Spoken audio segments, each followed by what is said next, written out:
आज की इस चर्चा में हम एस.एन. गोयनका के जीवन और उनके काम को थोड़ा गहराई से देखेंगे। हमारे पास जो जानकारी है वो एक दिलचस्प कहानी बताती है कैसे एक बेहद सफल व्यापारी जो असहनीय सिरदर्द से परेशान थे वो ध्यान की ओर मुड़े और फिर उन्होंने भारत में विपश्यना ध्यान को जैसे फिर से जीवित कर दिया। हाँ बिल्कुल। जरा सोचिए, एक तरफ बेशुमार दौलत, दूसरी तरफ वो लगातार बना रहने वाला दर्द। यहीं से उनकी कहानी एक असाधारण मोड़ लेती है। सही। ये सिर्फ एक व्यक्ति की कहानी नहीं है, ये कहानी है एक प्राचीन ध्यान पद्धति के आधुनिक युग में पुनर्जन्म की। और इसका एक जीता जागता प्रतीक है मुंबई का वो विशाल ग्लोबल विपश्यना पगोडा। तो आज हमारा मकसद यही है कि हम समझें कि एस.एन. गोयनका कौन थे और उनका प्रभाव इतना गहरा क्यों रहा। तो चलिए शुरू करते हैं। सत्यनारायण गोयनका, जन्म 1924, बर्मा में। एक अमीर मारवाड़ी व्यापारी परिवार से थे। ये तो पता ही है कि मारवाड़ी समुदाय व्यापार में कितना कुशल होता है। हाँ, और वो तो बहुत कम उम्र में ही बर्मा के सबसे सफल युवा व्यापारियों में गिने जाने लगे थे। लेकिन जैसा हमने शुरू में जिक्र किया, इस सफलता के साथ आया वो भयानक माइग्रेन का दर्द।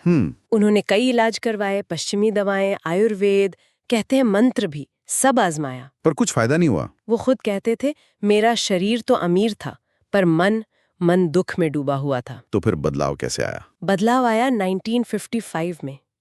ये एक अहम साल था। उनकी मुलाकात हुई विपश्यना गुरु सयाजी ऊ बा खिन से। ऊ बा खिन बर्मा सरकार में एक बड़े अधिकारी भी थे और विपश्यना के आचार्य भी। विपश्यना, इसका मतलब क्या है? विपश्यना का मतलब है चीजों को वैसे ही देखना जैसी वे असल में है, बिना किसी पसंद या नापसंद के, बिना राग या द्वेष के। ऊ बा खिन ने गोयनका जी से साफ कहा, देखो तुम्हारी बीमारी की जड़ तुम्हारे मन में है, तुम्हें अपने अंदर जाना होगा। गोयनका जी शुरू में तो शायद थोड़ा झिझके होंगे। हाँ, थोड़ी हिचकिचाहट थी, लेकिन दर्द इतना था कि वो तैयार हो गए। उन्होंने 10 दिन का विपश्यना शिविर किया और कहते हैं कि ये उनकी जिंदगी का टर्निंग पॉइंट था। बिल्कुल निर्णायक मोड़।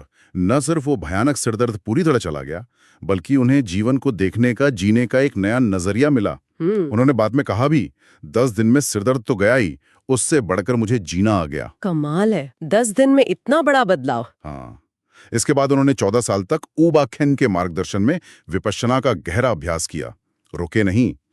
और फिर 1969 में ऊ बा खिन ने उन्हें सिखाने की अनुमति दी। और वो भारत लौटे। हाँ, भारत लौटे, बुद्ध की धरती पर। विडंबना देखिए, जहां से ये शिक्षा शुरू हुई वहीं ये लगभग भुलाई जा चुकी थी। तो भारत में तो शुरुआत बिल्कुल शून्य से हुई होगी, बहुत मुश्किल रहा होगा। बहुत मुश्किल। उन्होंने मुट्ठी भर लोगों से, सचमुच कुछ ही लोगों से शुरुआत की, मुंबई में पहला कोर्स किया।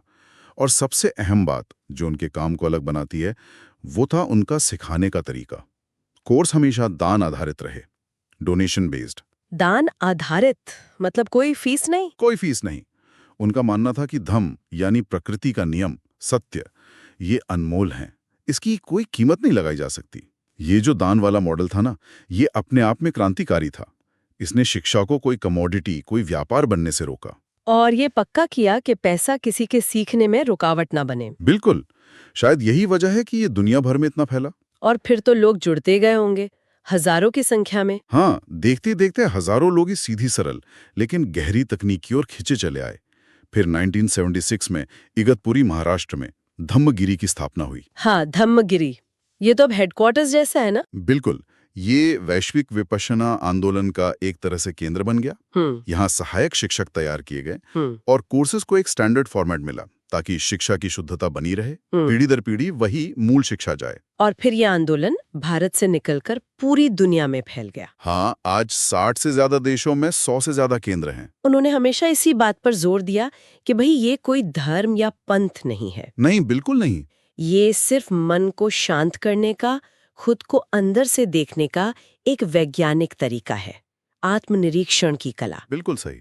और एक बहुत महत्वपूर्ण पड़ाव आया 1993 में। 1993? क्या हुआ था? दिल्ली की तिहाड़ जेल में विपश्यना शिविर लगाया गया। बहुत बड़ा कदम था ये। तिहाड़ जेल में? हाँ, कैदियों के लिए? हाँ, सैकड़ों कैदियों ने भाग लिया और उनके जीवन में बहुत गहरा बदलाव आया। इसने उन्हें अपने गुस्से, अपनी निराशा की जड़ों को समझने में मदद की।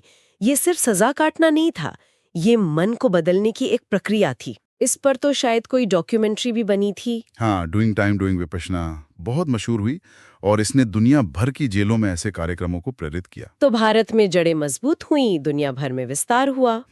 और फिर गोयनका जी ने कृतज्ञता व्यक्त करने का एक बहुत बड़ा तरीका सोचा। हाँ, मुंबई में एक ग्लोबल विपश्यना पैगोडा। वो पैगोडा वो बुद्ध और बर्मा के प्रति उनका आभार था, क्योंकि बर्मा में ही ये विद्या हजारों साल तक जीवित रही, शुद्ध रूप में।